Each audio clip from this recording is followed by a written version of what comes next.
தேசிய மக்கள் முன்னணியின் தலைவர் கஜேந்திரகுமார் பொன்னம்பலத்தின் ஊடக சந்திப்பொன்று நேற்று பிற்பகல் யாழ்ப்பாணத்தில் உள்ள கட்சி அலுவலகத்தில் இடம்பெற்றது.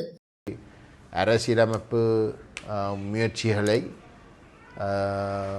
அவர்களுக்கு தெரியப்படுத்தி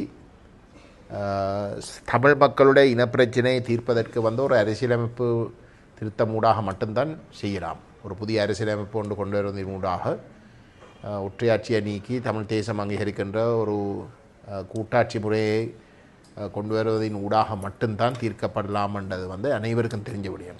இந்த ஐரோப்பிய நாடுகளுக்கு ஒரு கடமை இருக்கின்றது.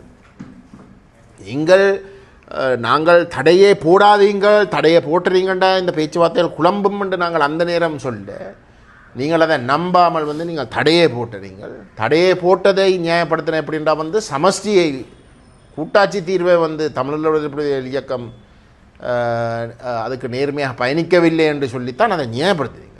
அரசாங்கத்துக்கு வடகிழக்கில் இருக்கிற 19 தமிழ் பாராளுமன்ற உறுப்பினர்களை வெறுமனே 8 பேர் மட்டும்தான் இருந்தாலும் கூட இதில் தமிழரசு கட்சி எந்தளவு தூரத்துக்கு நேர்மையாக நடந்து கொள்ள போயினோம்ன்றது ஒரு கேள்விக்குறி. ஏனென்றால் இன்றைக்கு இருக்கக்கூடிய நிலையில் தமிழரசு கட்சி அந்த ஐக்கிய ராஜ்ய அரசியலமைப்பை தயாரித்த இதில் ஒரு முக்கிய பங்காற்றின சுமந்திரன் பிடிக்குள்ளே சிக்கப்பட்டு போயிருக்கின்றது.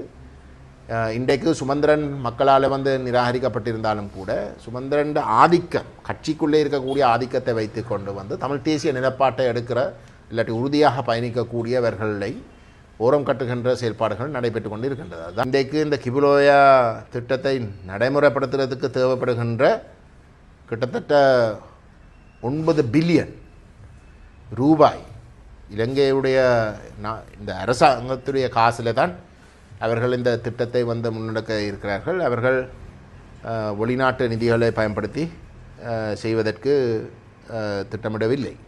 இன்றைக்கு இந்த நிதியை ஒதுக்கிறது தமிழ் பிரதேசங்களை முற்றுமுழுதாக சிங்களமயமாக்குறதுக்கு வீதாசாரத்தில் எங்களுடைய சனத்தொகையினுடைய எண்ணிக்கையை குறைச்சி சிங்களமாக்குறதுக்குரிய இனவாத வேலை திட்டங்கள் திட்டத்தெளிவாக வெளிப்படுத்தப்பட்டிருக்கின்ற ஒரு நிலையிலேயும் நல்லெண்ணக்கம் என்று சொல்லி கொண்டு அதை எதிர்க்காமல் இருக்கிற அதை ஆதரிக்கிறதுக்கு சமம். மைத்ரிபால சிறிசேன ரணில் விக்ரமசிங்க வவுனியாவுக்கு சென்று வவுனியா சைவ பிரகாச மகளிர் கல்லூரிக்கு சென்று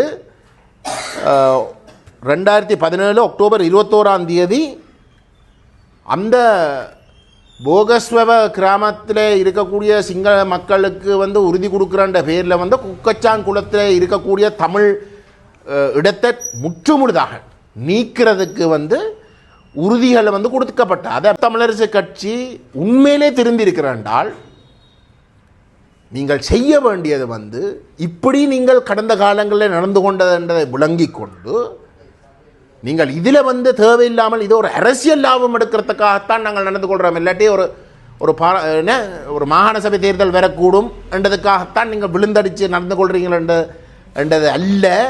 உண்மையிலே நாங்கள் திருந்திட்டோம் என்றதை காட்டுறதாக இருந்தால், அதை நிரூபிக்கிறதாக இருந்தால் சிவில் சமூகம் இதில் இந்த விஷயங்களை முன்னெடுக்கிறதுக்கு அழைத்து நாங்கள் அனைவரும் அவ்வகையான வேலை திட்டங்களுக்கு முழுமையான ஆதரவு வழங்குறது தான் பொருத்தமாக இருக்கும் என்று நாங்கள் கருதுகிறோம்.